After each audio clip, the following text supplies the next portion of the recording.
ini menjadi bagaikan dupa yang berbau harum, menyenangkan, menyukakan hati Tuhan. Urapi hamba-Mu yang membaca firman, yang duduk diam dengar firman, yang menggunakan alat-alat untuk melayani Tuhan. Urapi semuanya. Terpuji Tuhan. Kami sambut firman-Mu Tuhan hanya di dalam nama Tuhan Yesus Kristus. Haleluya. Amin. Silahkan duduk.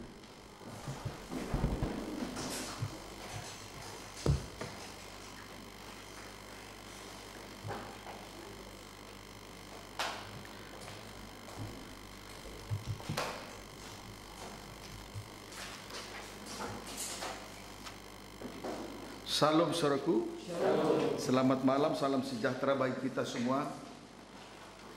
Oleh karena kemurahan Tuhan, kita diberi kesempatan untuk mengusahakan dan memeliharakan ibadah doa penyembahan ini. Dan selanjutnya kita akan berada di bawah kaki salib Tuhan, sujud tersungkur di hadapan tahta kasih karunia, sujud menyembah Allah yang hidup, yang berkuasa dan berdaulat atas kehidupan kita pribadi lepas pribadi. Selamat saya juga menyapa umat Tuhan, anak-anak Tuhan, hamba Tuhan dalam luar negeri yang senantiasa mengikuti video internet, live streaming, YouTube dan Facebook dimanapun Anda berada. Salam persekutuan di antara kita. Kiranya damai kasih karunia, damai sejahtera menjadi bagian kita dari malam ini sampai selama-lamanya. Segera saja kita perhatikan firman penggembalaan untuk ibadah doa penyembahan dari surat yang dikirim oleh Rasul Paulus kepada jemaat di Kolose, pasal yang kedua. Saudaraku, Kolose pasal 2 ayat 1 sampai dengan ayat 14 dalam susunan tabernakel terkena pada kaki dian emas atau kandil. Terkena kepada kaki dian emas atau kandil. Puji Tuhan. Ya. Ini kaki dian emas. Atau disebut juga kandil. Puji Tuhan, di mana 7 pelita menyala di atas kaki dian. Keluaran 25 ayat 31.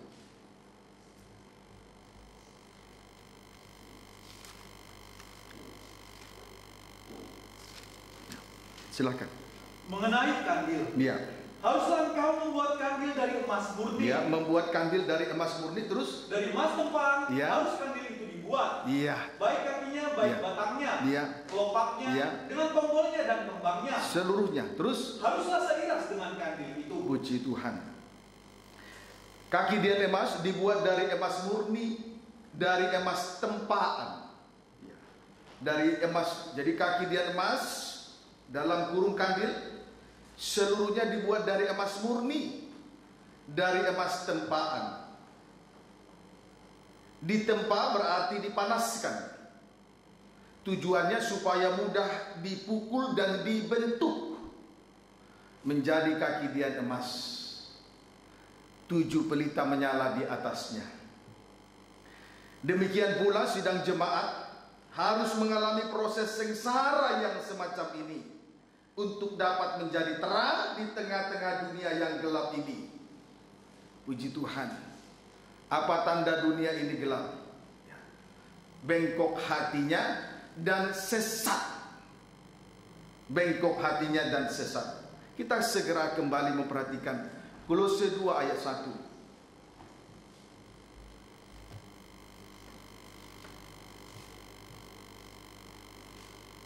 Kolose 2 ayat 1. Demikian firman Tuhan. Iya. Karena aku mau Iya. supaya kamu tahu. Supaya kamu tahu. Terus Betapa beratnya perjuangan yang kulakukan untuk kamu. iya, betapa beratnya perjuangan yang dilakukan oleh Rasul Paulus. Terus Dan untuk mereka yang di Laodikia. terkhusus jemaat di Laodikia. Terus Dan untuk semuanya yang belum mengenal aku pribadi. perhatikan pernyataan Rasul Paulus. Rasul Paulus berkata, betapa beratnya perjuangan yang kulakukan untuk kamu. Dalam hal ini Rasul Paulus telah ditempa untuk menjadi kaki dian emas atau kandil. Pendeknya sengsara salib yang kita alami di tengah-tengah ibadah dan pelayanan ini adalah satu-satunya cara menjadikan kita sebagai terang di tengah dunia ini. Amin, saudaraku. Amin. Puji Tuhan. Terkhusus perjuangan berat yang dialami. Kita lihat terkhusus perjuangan berat yang dialami Rasul Paulus dalam mendoakan sidang jemaat di Laodikia. Jadi perjuangan atau pergumulan berat yang dialami Rasul Paulus secara khusus dalam mendoakan sidang jemaat di Laodikia. Kolose 4 ayat 10, kemudian 15 sampai 16 dan 18. Kolose 4 ayat 10, ayat 15 sampai 16 dan 18. Silakan. Demikianlah firman Tuhan. Boleh baca ayat 7 juga boleh. Penutup dan salam. Ya, penutup dan salam. Terus, Semua hal ihwalku akan diberitahukan kepada kamu oleh Tikikus. hal ihwal daripada Rasul Paulus semuanya diberitahukan lewat anak-anak rohaninya. Dalam hal ini di sini Tikikus juga hal ihwal itu juga dituliskan ya kepada sidang jemaat yang ada di Asia Kecil. Ayat 10. Salam kepada kamu dari Aristarkus terus, temanku sepenjara, dan dari Markus. ya, temanku sepenjara di balik jeruji terus, Dan dari Markus, ya, kemenangan Barnabas. ya, semoga ada dukungan semacam ini dalam kandang penggembalaan. Terus, Tentang dia kamu telah menerima pesan. ya, Terimalah dia Iya. apabila dia datang kepadamu. loncat 15 sampai 16 Sampaikan salam kami kepada saudara-saudara di Laodikia. di Laodikia. Terus, Juga kepada Nimfa Iya. dan jemaat yang ada di rumahnya. terus, Dan bila mana surat ini telah dibacakan di antara kamu, Iya. usahakanlah Iya. supaya dibacakan juga di jemaat Laodikia. kepada jemaat Laodikia, mereka harus tahu juga tulisan Rasul Paulus. Tulisan itu ditulis di dalam penjara di balik jeruji. Terus, Dan supaya surat yang untuk Laodikia dibacakan juga ya, kepadamu. dan juga orang harus tahu. Ayat 18. Salam daripadaku. Salam daripadaku. Paulus. Ya. Salam ini kutulis dengan tanganku sendiri. Iya, waktu di penjara terus. Ingatlah akan belengguku. Iya. Kasih karunia menyertai kamu. Puji Tuhan. Rasul Paulus bergumul dalam doa dan dalam segala perjuangan yang berat. Sebab ia menulis surat kepada sidang jemaat di Laodikia dari dalam penjara, dari balik jeruji. Itu yang dimaksud tentang hal ihwal daripada Rasul Paulus. Inilah yang dimaksud dengan pergumulan berat yang dialami oleh Rasul Paulus. Dia masih tetap di balik jeruji. Dia bergumul dalam doa untuk jemaat Laodikia. Di balik jeruji, dia bergumul untuk menuliskan surat untuk segera disampaikan kepada jemaat di Laodikia. Ini pergumulan yang berat. Amin, saudaraku. Dia betul-betul memikirkan sidang jemaat di Laodikia. Kiranya dapat dipahami dengan baik. Pertanyaannya sekarang, mengapa Rasul Paulus harus bergumul dalam doa, baik juga bergumul lewat mengirimkan tulisan sebagai pesan kepada sidang jemaat di Laodikia? Ini pertanyaan yang harus dijawab. Segera saja kita perhatikan Wahyu pasal 3.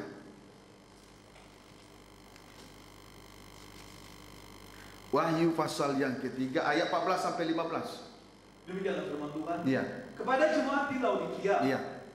Dan tuliskanlah kepada malaikat jemaat di Laodikia. Iya, ini firman yang ditujukan kepada jemaat di Laodikia dengan perantaraan malaikat jemaat, gembala sidang. Terus, Inilah firman dari Amin. firman dari Amin, Saksi yang setia dan saksi benar. yang setia dan benar, Permulaan dari ciptaan Allah. permulaan dari ciptaan Allah. Itulah pribadi Yesus yang ada, yang sudah ada. Terus, Aku tahu segala pekerjaanmu. ya, aku tahu segala pekerjaanmu. Terus, Engkau tidak dingin dan tidak panas. tidak dingin, tidak panas. Terus, Alangkah baiknya jika engkau dingin atau ya. panas. Terus, Jadi karena engkau suam-suam kuku Iya. dan tidak dingin atau panas. tidak dingin, tidak panas sampai ayat 15 tadi ya. Ya, puji Tuhan. Setelah dikoreksi oleh firman dari Amin, ternyata terlihatlah keadaan daripada sidang jemaat di Laodikia, di mana mereka tidak di dalam pengikutan kepada Tuhan, tidak dingin, tidak panas, sama dengan suam-suam kuku. Tidak dingin, tidak panas, sama dengan suam-suam kuku di tengah-tengah pengiringan mereka kepada Tuhan. Ayat 16. Jadi karena engkau suam-suam kuku Iya. dan tidak dingin atau panas, Terus, aku akan memuntahkan Iya. kau dari mulutku.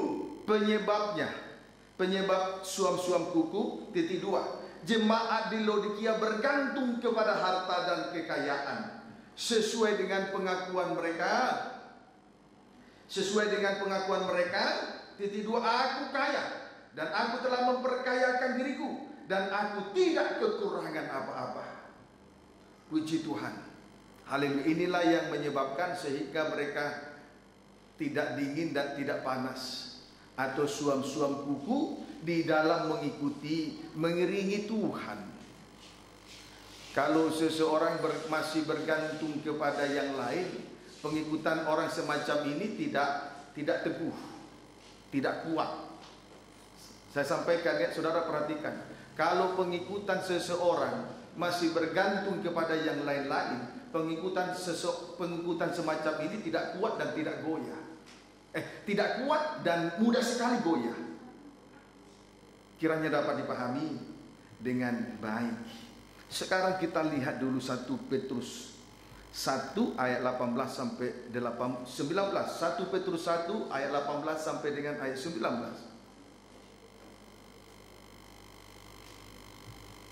Baca. Demikianlah firman Tuhan. Iya. Sebab kamu tahu. Iya, kamu tahu dan harus tahu. Terus, bahwa kamu telah ditebus dari cara hidupmu yang sia-sia. Ditebus dari cara hidup yang sia-sia. Terus, yang kamu warisi dari nenek moyangmu itu. Iya. Bukan dengan barang yang fana. Bukan barang yang fana. Terus, bukan pula dengan perak atau emas. Terus, melainkan dengan darah yang mahal. Iya. Yaitu darah Kristus, yang sama seperti darah anak domba yang tak bernoda dan tak bercacat. Puji Tuhan. Kita ditebus dari cara. Kita harus tahu bahwa kita semua ditebus dari cara hidup yang sia-sia atau dosa warisan, bukan dengan barang fana, yaitu harta dan kekayaan, bukan pula dengan perak atau emas, melainkan dengan darah yang mahal, yaitu darah Kristus, yang sama seperti darah anak domba yang tak bernoda dan tak bercacat. Puji Tuhan. Jadi darah yang mahal, yaitu darah Kristus, di sini dikatakan yang sama seperti darah anak domba, yang tak bernoda dan tak bercacat. Yesaya 53 ayat 7.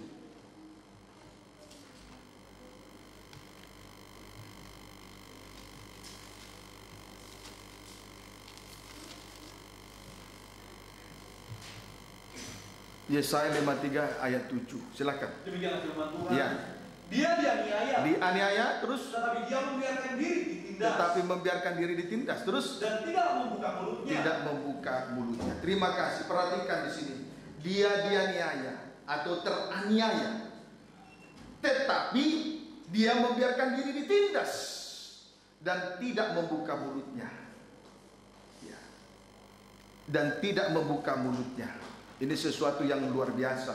Saudaraku, membuka mulutnya artinya strip pertama, membela diri karena merasa diri benar. Membela diri karena benar sama dengan merasa diri benar. Strip yang kedua, membalas kejahatan dengan kejahatan sama dengan berada di bawah hukum Taurat. Berarti menjalankan ibadah secara lahiriah saja. Sebaliknya, orang yang suka membuka mulut, orang yang suka membuka mulutnya, darah yang mengalir di dalam hidupnya telah tercemari dengan dosa. Jadi orang yang suka membuka mulutnya, saudaraku, orang yang suka membuka mulutnya, darah yang mengalir di dalam hidupnya tercemari dengan dosa. Baik dosa kejahatan, baik dosa kenajisan. Inilah yang disebut dengan darah yang mahal, darah yang tak bercacat. Puji Tuhan. Amin, saudaraku. Jadi kalau membuka mulut berarti strip pertama, membela diri karena benar, sama dengan merasa diri benar. Strip yang kedua, membalas kejahatan dengan kejahatan. Tetapi tadi kita sudah melihat dia teraniaya, tetapi membiarkan diri tertindas dan tidak membuka mulutnya. Itu sebabnya darah yang mengalir di dalam tubuh Yesus menjadi mahal, sebab tidak tercemari dengan dosa, tidak bercacat celah. Sebaliknya, ketika mengalami aniaya, mulut terbuka, maka darah mengalir di dalam hidup orang semacam ini, darahnya itu telah tercemari dengan dosa. Itu sebabnya pelayanan dari imamat Lewi itu tidak sempurna. Amin, saudaraku. Saya pesankan untuk sekarang dan selama-lamanya, jangan suka membuka mulut lagi. Belajar untuk berdiam diri. Karena kita ditebus bukan dengan barang yang fana. Kita ditebus dari dosa warisan, dosa nenek moyang. Itulah perbuatan yang sia-sia, bukan dengan barang yang fana. Bukan dengan harta dan kekayaan, juga bukan dengan perak dan emas, tetapi dengan darah yang mahal. Kenapa darahnya mahal? Ketika dia teraniaya, dia membiarkan diri ditindas, tidak membuka mulutnya. Jadi sehingga darah yang mengalir di dalam tubuh Yesus tidak bercacat celah, tidak ternodai, tidak tercemari dengan dosa kejahatan, tidak tercemari dengan dosa kenajisan. Lihat kalau mulutnya rame, banyak mulut, sudah salah banyak mulut. Ini pasti darah yang mengalir di dalam hidup orang seperti ini tercemari dengan banyak dosa, termasuk kenajisan. Kiranya dapat dipahami dengan baik. Amin, saudaraku. Puji Tuhan. Ya. Saudaraku, tetapi kita lihat dulu sebaliknya, kalau tadi kalau mulut terbuka, darah yang mengalir di dalam tubuhnya ternodai dengan dosa kejahatan dan dosa kenajisan. Tapi tidak demikian dengan Ayub. Tidak demikian dengan Ayub. Ayub 1.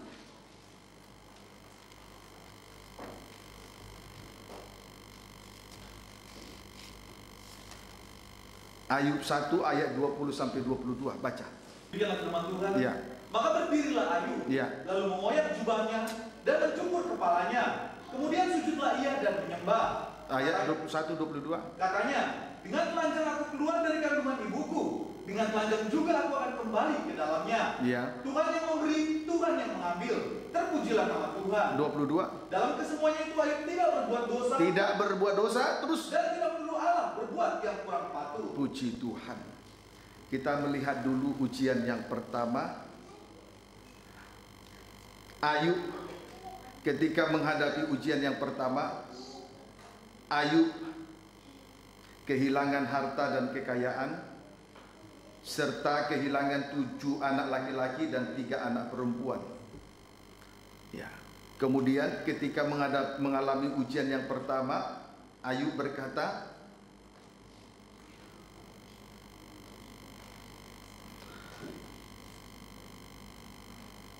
dengan telanjang aku keluar dari kandungan ibuku, dengan telanjang juga aku akan kembali ke dalamnya.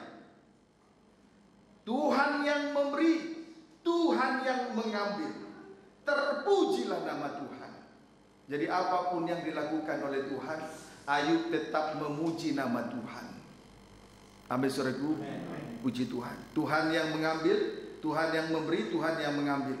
Tetap Ayub berkata, terpujilah nama Tuhan. Apapun yang dilakukan oleh Tuhan, sesuai dengan apapun yang kita alami, yang terjadi sesuai dengan rencana Tuhan, tetaplah nama Tuhan dipuji. Kiranya dapat dipahami dengan baik. Pendeknya, Ayub tidak berdosa. Pendeknya, Ayub tidak berdosa, sebab ia tidak menuduh Allah berbuat yang kurang patut. Ayub tidak berdosa sebab ia tidak menuduh Allah berbuat yang kurang patut. Dosa itu terjadi ketika mulut terbuka. Paham, saudaraku? Tetapi di sini Ayub tidak berdosa sebab ia tidak menuduh Allah berbuat yang kurang patut. Mulutnya tetap tertutup. Puji Tuhan. Kiranya dapat dipahami dengan baik. Sebaliknya, di sini kita bisa melihat 2 tindakan Ayub saat mengalami ujian yang pertama. Strip pertama, Ayub mengoyak jubahnya. Mengoyak jubah. Nah, itu sama dengan jiwa yang hancur, hati yang patah dan remuk. Menunjukkan bahwa Ayub menjadi domba sembelihan. Amin, saudaraku. Strip yang kedua, mencukur kepala. Sama dengan merasa diri hina dan tidak layak karena dosa. Puji Tuhan. Biasanya orang kalau mengalami ujian, selain mulut terbuka, dia segera meninggalkan Tuhan. Sama seperti keluarga Elimelek. Dia meninggalkan Bethlehem Yehuda, sebab sebetulnya mereka itu adalah kaum Efrata, kaum yang terkecil dari suku Yehuda. Kecil tapi tidak sadar diri, mereka meninggalkan ibadah dan pelayanan, meninggalkan rumah roti. Tapi di sini kita melihat Ayub tidak seperti itu. Dia mencukur rambutnya, sama dengan merasa diri hina karena dosa. Amin, saudaraku.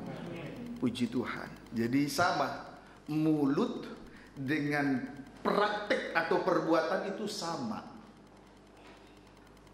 Kiranya dapat dipahami dengan baik. Ujian yang kedua, saat ujian yang kedua dialami oleh Ayub. Ayub 2 ayat 7 sampai 9. Demikianlah firman Tuhan. Ya. Kemudian iblis pergi dari hadapan Tuhan. Dari hadapan Tuhan terus? Lalu ditimpanya Ayub dengan bara yang busuk. Iya. Dari telapak kakinya sampai ke batu kepalanya. Terus? Lalu Ayub mengambil sekeping beling untuk menggaruk-garuk badannya. Terus? Sambil duduk di tengah-tengah abu. Terus? Maka berkatalah istrinya kepadanya. Iya. Masih bertekunkah engkau dalam kesalehanmu? Iya. Kutukilah Allahmu Iya. dan matilah. Ayub, ujian yang kedua, Ayub ditimpa dengan bara yang busuk.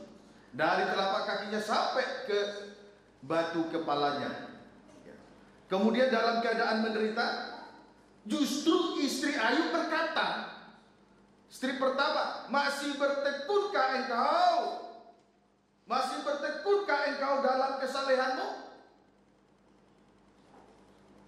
Dalam Ayub 1 ayat 1, di sini dikatakan bahwa Ayub orang itu saleh dan jujur.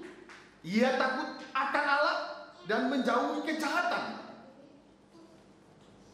Nah, oleh karena ujian yang kedua ini, istri Ayub berkata, masih bertekunkah engkau dalam kesalehanmu?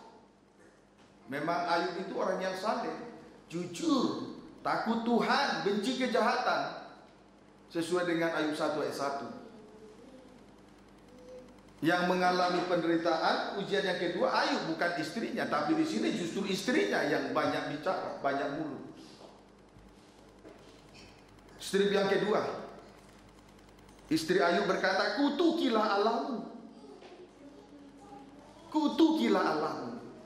Saudaraku, Allah itulah yang menciptakan langit dan bumi dan segala isinya. Dua tangannya lah yang membentuk hidup kita dari segumpal tanah liat. Kemudian dibentuk menurut gambar dan rupanya. Tetapi memang manusia lagi-lagi kurang sadar diri. Sehingga jatuh dalam dosa dan rupa Allah menjadi rusak. Ini kan tidak sadar diri. Puji Tuhan, tidak menyadari diri. Dia manusia, ciptaan dua tangan Tuhan. Siapa Tuhan, siapa dia? Kemudian strip yang ketiga, istri Ayub berkata, matilah. Ya. Berarti istri Ayub menghendaki supaya Ayub bunuh diri. Matilah. Berarti menginginkan supaya Ayub bunuh diri. Kalau seseorang mati dengan cara bunuh diri, ini kematian yang tidak dikehendaki oleh Tuhan. Tuhan dalam setiap kehidupan manusia, Tuhan sudah membuat suatu rencana yang indah, bukan rencana kecelakaan. Tetapi kalau seseorang bunuh diri, sedang merusak, menggagalkan rencana Tuhan. Yesus tidak mau sebagai anak tunggal Bapa ia dengan taat setia dengan dengaran melakukan seluruh kehendak Allah Bapa. Sekalipun dia menghadapi ujian yang dari atas. Itulah tipu muslihat daripada penghulu dunia yang gelap, roh jahat di udara. Tapi dia sadar perjuangan kita bukanlah melawan darah dan daging, tetapi melawan penghulu dunia yang gelap, roh jahat di udara, dengan segala tipu muslihatnya, sehingga dengan demikian kehendak Allah terlaksana. Seharusnya seorang istri mendukung dan menopang. Itu sebabnya ketika Adam diciptakan dari segumpal tanah liat, dia melihat binatang, seluruh jenis binatang, tidak ada yang menjadi penopang sepadan.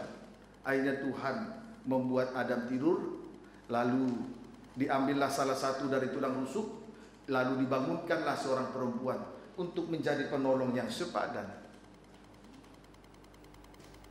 Puji Tuhan, penolong yang sepadan berarti mendukung suami di dalam memikul salib. Amin, saudaraku. Puji Tuhan. Tetapi di sini istri Ayub berkata, matilah. Berarti menginginkan supaya Ayub bunuh diri, sama dengan menggagalkan rencana Tuhan. Tapi tidak demikian dengan Yesus. Dia tetap melakukan kehendak Allah Bapa sekalipun harus menghadapi ujian dari penghulu dunia yang gelap. Kiranya dapat dipahami dengan baik. Sekarang kita lihat dari sisi Ayub, ayat yang ke-10. Ya, sisi Ayub saat menghadapi ujian ini, kita bisa lihat dari pernyataannya di ayat yang ke-10. Silakan. Tetapi jawab Ayub kepadanya, Ya, terus? Engkau berbicara seperti perempuan gila. Iya. Apakah kita mau menerima yang baik dari Allah, Iya, tetapi tidak mau menerima yang buruk? Iya. Dalam kesemuanya itu Ayub tidak berbuat dosa dengan Puji bibirnya. Tuhan. Jawab Ayub kepada istrinya, engkau berbicara seperti perempuan gila. Perempuan gila berarti tidak waras. Itu istri pertama. Perempuan gila sama dengan tidak waras. Tidak waras berarti cara berpikirnya tidak sehat. Tapi memang itu bisa dilihat dari 3 kali pernyataannya kepada Ayub. Tidak seperti, dia berbicara seperti perempuan gila, tidak waras. Ini, saudaraku, sangat berisiko tinggi kalau kita hidup bersama-sama dengan seorang yang tidak waras, tidak memiliki pikiran yang akal budi, tidak memiliki pikiran yang sehat. Hitam jadi putih, putih jadi hitam. Tuhan menginginkan kesucian, nah, kalau tidak waras menginginkan kenajisan. Itu tidak waras, itu namanya gila. Tuhan mendambakan kita supaya hidup kudus seperti Dia kudus, toh. Tapi kalau orang gila tidak waras, cara berpikirnya tidak sehat. Nah, yang diinginkan kenajisan, kejahatan, bertolak belakang dengan cara berpikirnya Tuhan. Kiranya dapat dipahami dengan baik. Ayo, yang masih gila, yang masih tidak waras, hati-hati. Kiranya dapat dipahami dengan baik. Strip yang kedua, Ayub berkata, apakah kita mau menerima yang baik dari Allah, tetapi tidak mau menerima yang buruk? Sama dengan mau menerima yang baik dari Tuhan, tetapi tidak mau sangkal diri dan memikul salibnya. Sebab di dalam saliblah Tuhan membuat suatu rencana yang indah dalam kehidupan kita. Tetapi dalam hal ini Ayub sadar betul Tuhan sedang membuat suatu rencana yang indah dalam hidupnya. Itu sebabnya dia berkata, apakah kita mau menerima yang baik dari Allah, tetapi tidak mau menerima yang buruk? Sama dengan menerima yang baik, tetapi tidak mau menyangkal diri dan memikul salib. Puji Tuhan. Pendeknya, Ayub tidak berbuat dosa karena ia menahan mulutnya. Jadi darahnya tidak tercemari dengan noda dosa. Darahnya tidak bercacat celah karena mulutnya ditahan. Amin, saudaraku. Puji Tuhan. Ada banyak anak Tuhan saat tertindas cepat sekali membuka mulut. Dari situ ciri-ciri bahwa di dalam diri yang mengalir, darah yang mengalir di dalam tubuhnya masih tercemari dengan dosa. Maka jangan heran jemaat di Laodikia bergantung kepada harta dan kekayaan, seolah-olah dosa mereka ditebus dengan harta dan kekayaan, yaitu barang yang fana. Padahal Ayub berkata, kita datang dengan telanjang juga kembali dengan telanjang. Dia yang memberi, dia yang mengambil, namun nama Tuhan tetap terpuji. Jadi mulutnya tidak terbuka. Dari situ kita mengenal pribadi Yesus, di mana darahnya itu sangat mahal.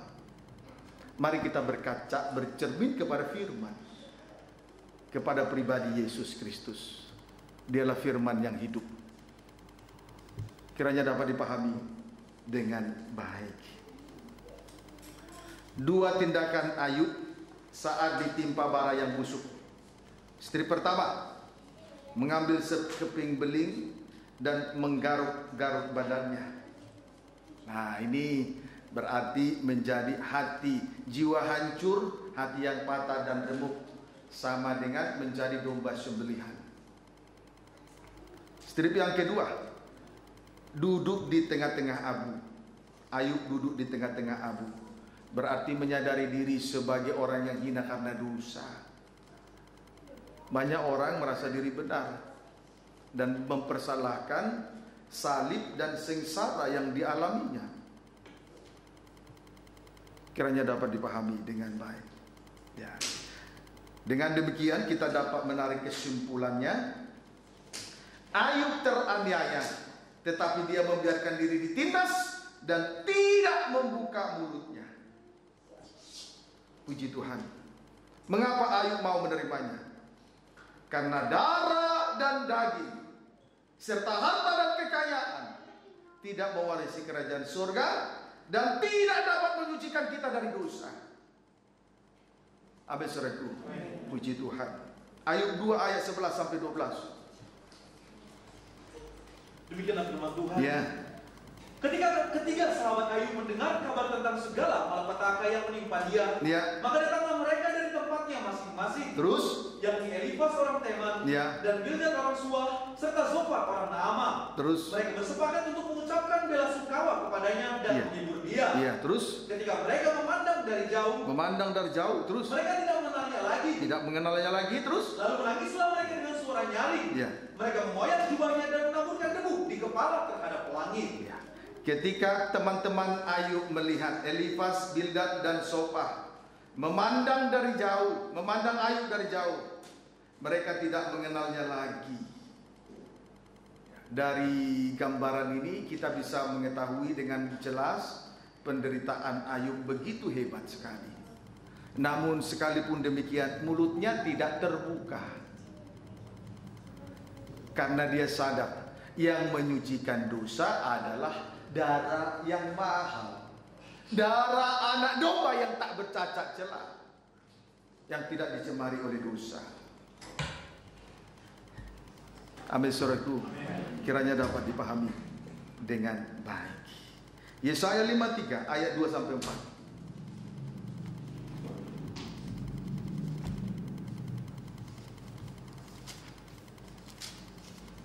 Yesaya 53 ayat 2 sampai 4. Baca. Demikianlah firman Tuhan. Ya. Sebagai taruk yang tumbuh di hadapan Tuhan. Ya. Dan sebagai tunas dari tanah kering. Iya, tunas dari tanah kering. Terus. Ia tidak tampan. Tidak tampan. Dan semaraknya pun tidak ada. Dan semaraknya pun tidak ada. Terus. Sehingga kita memandang dia. Iya.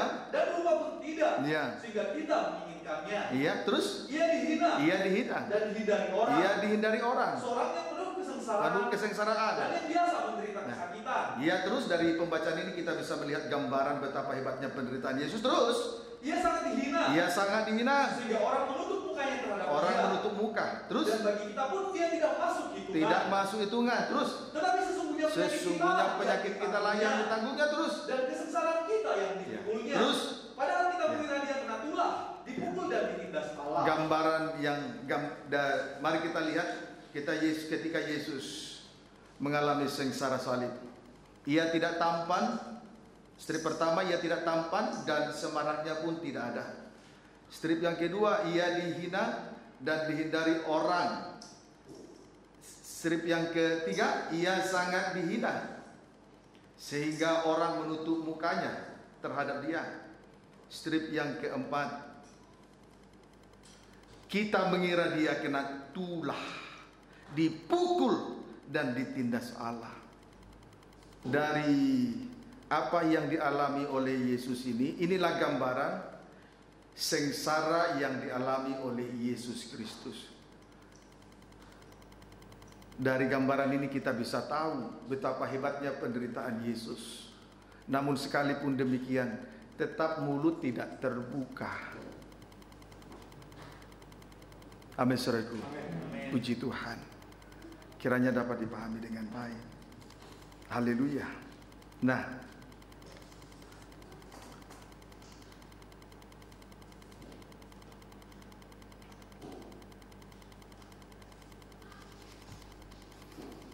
pendeknya, antara jemaat di Laodikia dengan pribadi Yesus sangat bertolak belakang atau kontradiksi.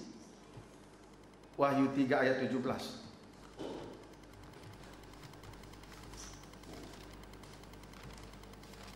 Masih waras ya? Puji Tuhan. Wahyu 3 ayat 17. Demikian firman Tuhan. Ya. Karena engkau berkata, ya, aku kaya. Engkau berkata, aku kaya, terus? Dan aku telah memperkayakan diriku. Aku memperkayakan diriku. Dan aku tidak kekurangan apa-apa. Tidak kekurangan apa-apa. Dan karena engkau tidak tahu. Tetapi sebetulnya Tuhan berkata, karena engkau tidak tahu, terus? Bahwa engkau melarat. Yang pertama melarat. Dan malam miskin. Yang kedua buta dan telanjang. Puji Tuhan. Ketika jemaat di Laodikia merasa kaya karena harta kekayaan yang dimilikinya, namun tidak demikian di mata Tuhan. Sebaliknya, jemaat di Laodikia melarat, malam, miskin, buta dan telanjang. Yang pertama melarat, malam, miskin. Yang kedua buta. Yang ketiga telanjang. Puji Tuhan. Kiranya dapat dipahami dengan baik. Saudaraku, sebetulnya Tuhan merindukan, Tuhan mengirimkan, menulis surat kepada 7 malaikat sidang jemaat di Asia Kecil, supaya ke-7 sidang jemaat yang di Asia Kecil itu, termasuk Laodikia jemaat yang ke-7, menjadi kaki dia emas, menjadi 7 obor atau 7 pelita yang menyala di atas kaki dia. Itu yang menjadi kerinduan Tuhan sebetulnya. Namun pengalaman mereka bertolak belakang dengan apa yang dialami oleh Yesus Kristus. Puji Tuhan. Kiranya dapat dipahami dengan baik. Sekarang kita baca dulu ayat 18. Maka aku menasihatkan engkau, supaya engkau membeli daripadaku emas yang telah dimurnikan dalam api, agar engkau menjadi kaya, dan juga pakaian putih, supaya engkau memakainya, agar jangan kelihatan ketelanjanganmu yang memalukan, dan lagi minyak untuk pelumas matamu, supaya engkau dapat melihat. Puji Tuhan. Nasihat untuk sidang jemaat di Laodikia. Nasihat Allah untuk sidang jemaat di Laodikia. Titik 21, membeli emas yang telah dimurnikan dalam api. 2, membeli pakaian putih. 3, membeli minyak. Puji Tuhan. Sekarang kita lihat tentang titik 2, emas yang telah, membeli emas yang telah dimurnikan dalam api. Tentang emas yang telah dimurnikan, tentang membeli emas yang telah dimurnikan, begitu saja. Itu menuju kepada nyala api siksaan sebagai ujian. Emas yang telah dimurnikan itu menuju kepada nyala api siksaan sebagai ujian. 1 Petrus 1 ayat 6 sampai 7. 1 Petrus 1 ayat 6 sampai 7, baca. Demikianlah firman Tuhan. Ya. Bergembiralah akan hal itu. Bergembiralah akan hal itu. Sekalipun sekarang ini kamu seketika harus berduka cita. Ya.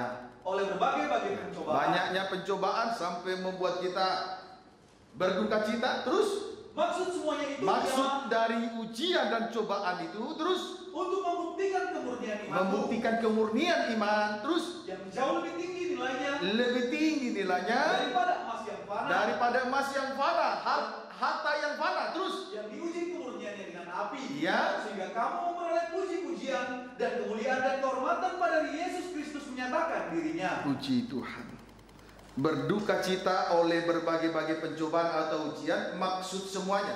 Maksud dari ujian titik 2 untuk membuktikan kemurnian iman. Untuk membuktikan kemurnian iman di hadapan Tuhan. Ini perlu hal semacam ini harus terjadi dan harus dialami oleh anak-anak Tuhan. Tuhan mau melihat kadar rohani kita di tengah-tengah pengikutan kita, di tengah-tengah ibadah dan pelayanan kita kepada Tuhan. Sama seperti emas. Ada kadar emas, ada 18 karat, ada 22 karat, ada 23 karat, ada 24 karat. Haleluya. 24 karat itu yang disebut dengan logam mulia. Tetapi kadar ini ditentukan oleh hasil ujian, cobaan, nyala api, dapur api. Dan itu harus terjadi. Kalau tidak, ya Tuhan kan ingin melihat kadar rohani kita semua. Semakin besar ujian, kadar rohani juga semakin bernilai tinggi. Kiranya dapat dipahami dengan baik. Haleluya. Jadi kemurnian iman itu jauh lebih tinggi nilainya daripada emas yang fana, sekalipun ia telah diuji dengan api. Artinya menjadikan kita untuk memiliki kekayaan surgawi yang ada pada Allah Trinitas. Jadi kemurnian iman itu tujuannya untuk supaya kita memiliki kekayaan surgawi yang ada pada Allah Trinitas. Amin saudaraku.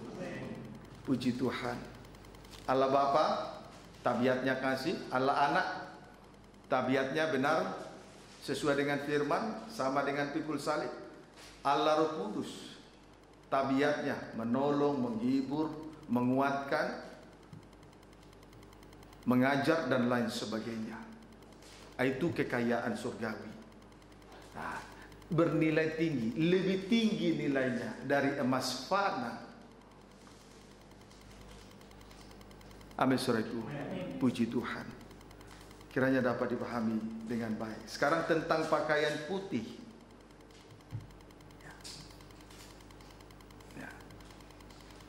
Membeli pakaian putih untuk dipakai. Tentang pakaian titik 2, pakaian putih titik. Membeli pakaian putih untuk dipakai titik. Tujuannya titik 2. Agar jangan kelihatan ketelanjangan yang memalukan, supaya tidak terlihat kekurangan, kelemahan-kelemahan. Itu memalukan. Memalukan sekali. Jangan permalukan diri sendiri di hadapan Tuhan. Menutupi dosa di depan mata manusia, tetapi di hadapan Tuhan tidak.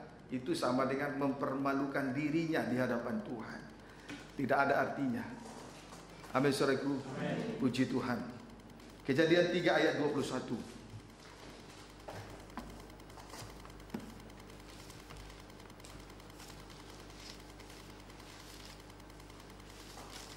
Kejadian 3 ayat 21. Baca dulu ayat 7, loncat 21, baca. Demikian firman Tuhan. Ya. Maka terbukalah mata mereka berdua, ya.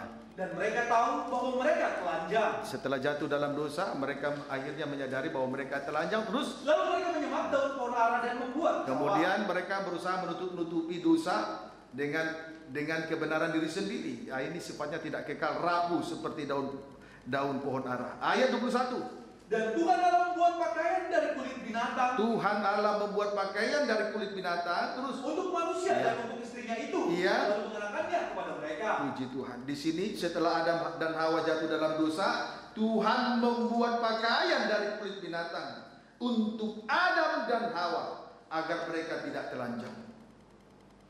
Untuk mengambil kulit dari binatang, maka binatang itu terlebih dahulu dibunuh, disembelih. Itu menuju kepada sengsara salib, sama dengan kebenaran yang sejati. Di luar salib tidak ada lagi kebenaran. Amin, saudaraku. Jadi setelah Adam jatuh dalam dosa, kemudian Tuhan membuat pakaian dari kulit binatang untuk Adam dan Hawa agar mereka tidak telanjang. Berarti untuk mengambil kulit binatang, maka terlebih dahulu binatang itu disembelih. Itu menuju kepada sengsara salib, sama dengan kebenaran yang sejati. Di luar salib tidak ada lagi kebenaran, sehingga ketelanjangan itu tertutup.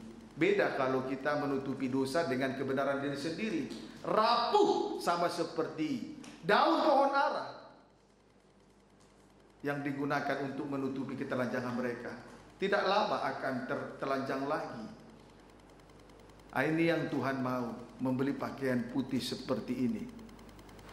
Berarti bayar harga, yaitu lewat sengsara salib. Sebab untuk mengambil kulit binatang itu, maka binatang itu terlebih dahulu disembelih. Amin, saudaraku. Puji Tuhan. Ayo, belilah pakaian putih, bayarlah harganya lewat sengsara salib. Kiranya dapat dipahami dengan baik. Kemudian, saudaraku,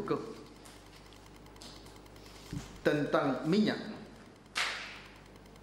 Titik, garis baru, membeli minyak untuk melumas mata. Kegunaan minyak untuk melumas mata. Titik, tujuannya supaya dapat melihat.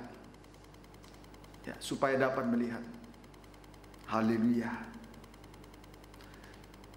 Berarti hidup di dalam pengurapan. Berarti hidup di dalam pengurapan. Lihat Wahyu pasal yang keempat, ayat yang kelima. Demikianlah firman Tuhan. Ya. Dan dari tahta itu keluar kilat dan bunyi guru yang menderu. Ya. Dan 7 obor menyala-nyala di hadapan tahta itu. Ya. Itulah ketujuh roh Allah. Itulah ketujuh roh Allah. Menjadi terang karena diurapi Roh Kudus. Maka minyak itu memang harus dibeli untuk melumas mata supaya menjadi terang. Mata itu pelita, menjadi terang. Jadi supaya menjadi terang, hiduplah di dalam pengurapan Roh Kudus. Jadi beli minyak untuk melumas mata. Jadi menjadi terang karena urapan Roh Kudus. Wahyu pasal yang kelima, biasakan diri dipimpin Roh Kudus. Amin, saudaraku.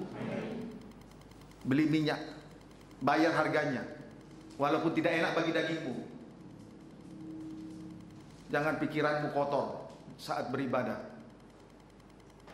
Beri diri selalu dipimpin oleh Roh Kudus. Puji Tuhan. Amin, saudaraku. Tujuannya supaya melumas mata, supaya menjadi terang. Jadi yang menjadi terang itu adalah kehidupan yang diurapi. Minyak itu urapan. Kegunaannya melumas mata supaya menjadi terang. Mata itu pelita sesuai dengan Injil Matius pasal 6 ayat 22. Mata adalah pelita. Jika matamu baik, teranglah seluruh anggota tubuhmu.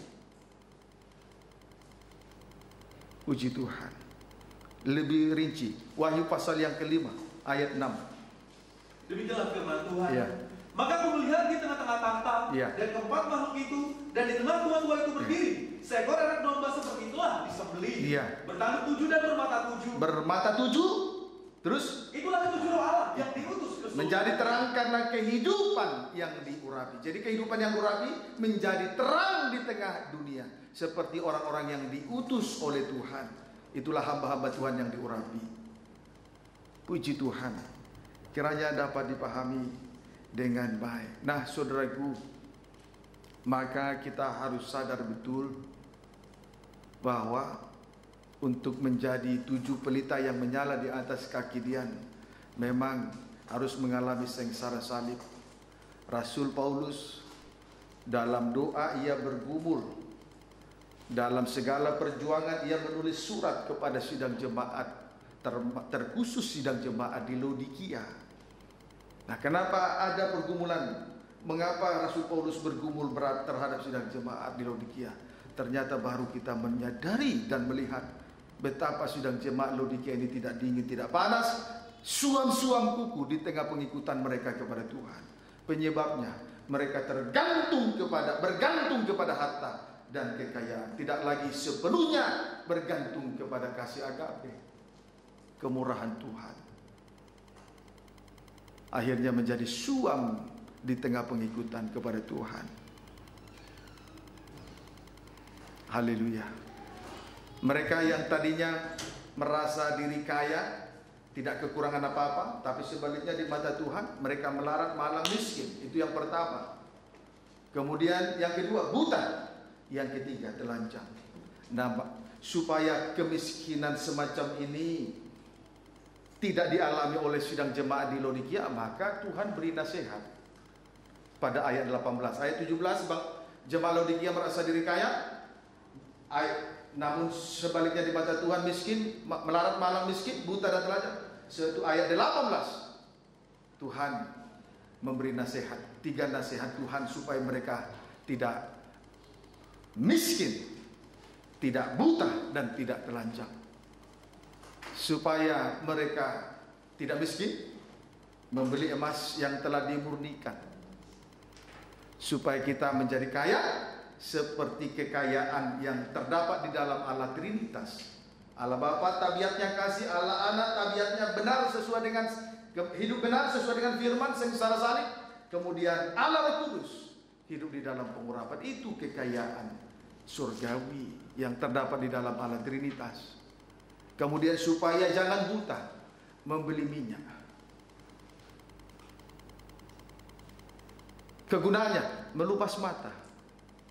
Tujuannya supaya dapat melihat. Jadi yang melihat atau yang menjadi terang di tengah dunia ini adalah kehidupan yang diurapi. Kalau mata baik, teranglah seluruh anggota tubuh. Maka beli minyak, kegunaannya lumas mata. Itu kehidupan yang diurapi. Itu kekayaan dari Allah Trinitas. Kemudian membeli pakaian putih supaya jangan kelihatan ketelanjangan, sebab ketelanjangan itu sangat memalukan diri kita di hadapan Tuhan. Kalau sekarang ini saya lihat banyak orang, bukan saja orang dunia, di dalam Tuhan saja tidak malu kalau dia sedang telanjang, sedang dikuasai oleh dosa kejahatan dan kenajisan. Tidak malu. Dan berkali-kali firman menegur dan mengoreksi, tetap saja dengan mempertahankan kebebalannya. Kan tidak malu namanya. Atau sama dengan tidak waras. Maka bahasanya juga terlihat tidak waras. Tapi Tuhan inginkan supaya jemaat di Laodikia ini tidak miskin, tidak buta dan tidak telanjang. Maka kita pun harus juga memperhatikan nasihat-nasihat Tuhan kepada jemaat di Laodikia. Nasihat ini tidak akan berarti kepada orang yang tidak menghargai firman, apalagi mereka yang bergantung kepada harta dan kekayaan. Ini hanya berarti bagi orang yang menghargai firman, menghargai korban Kristus. Paham saudaraku? Puji Tuhan. Ayo, masih waras? Perhatikan 3 perkataan daripada istri daripada Ayub. Puji Tuhan. Ayo, Tuhan inginkan kita semua menjadi terang di tengah dunia ini, seperti Rasul Paulus. Dia banyak mengalami sengsara. Ayat terakhir, Keluaran 25.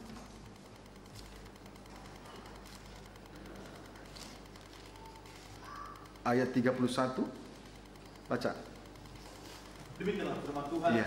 mengenai kandil. Iya.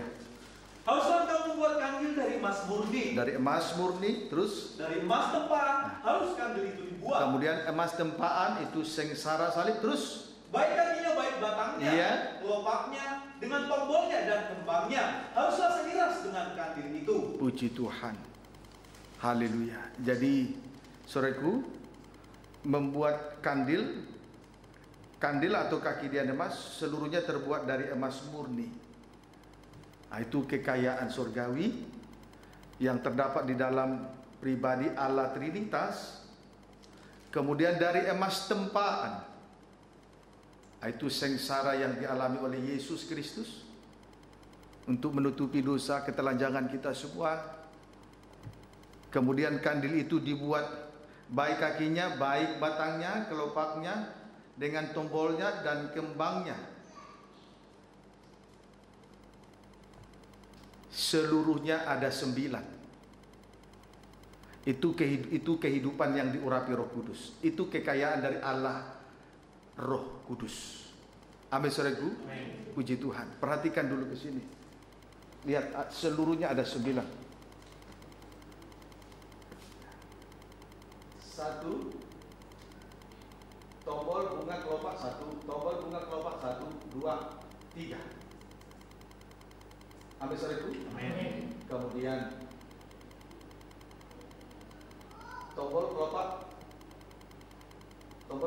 bunga apa tadi? Kembang bunga 1, 2, 3. 1, 2, 3. Jadi 9 semuanya. Itu kekayaan dari Allah Roh Kudus. Emas murni, kekayaan dari Allah Trinitas. Kemudian emas tempaan, itu sengsara salib. Kemudian apa tadi? Tombol, batang, kelopak, dan tombol. Seluruhnya ada 9. Itu menuju kepada kuasa Roh El Kudus. Amin, saudaraku. Puji Tuhan. Kiranya dapat dipahami dengan baik. Jadi emas murni kekayaan Allah Trinitas, Allah Bapa. Kekayaan surgawi di dalam pribadi Allah Trinitas, Allah Bapa, emas murni. Kemudian emas tempaan, sengsara salib, anak Allah. Kemudian batang, kelopak dan kelopak, tombol dan kembangnya seluruhnya berjumlah 9. 9 itu menuju kepada Allah Roh Kudus. Nah, inilah kekayaan dari Allah Trinitas itu. Tuhan tidak inginkan kita miskin. Tuhan mau kita kaya. Amin, saudaraku. Begitu hebatnya Tuhan menolong dan mengangkat sidang jemaat GPTB tadi. Kalau merenungkan kemurahan-kemurahan yang saudara sudah alami, kita terima sampai sejauh ini. Tuhan peliharakan kehidupan kita ini. Tuhan beri kesempatan bagi kita sebentar untuk berada di kaki salib, tersungkur di hadapan tahta, sujud menyembah Allah yang hidup. Dia yang memberi, Dia yang mengambil. Terpujilah nama Tuhan. Apapun yang kita alami, itu sudah kehidupan anak Tuhan yang sudah diperkaya, di dalam Allah Trinitas, yang sudah mengalami penebusan oleh darah anak domba, yang sudah hidup di dalam pimpinan dan kuasa Roh El Kudus. Tuhan Yesus memberkati kita semua.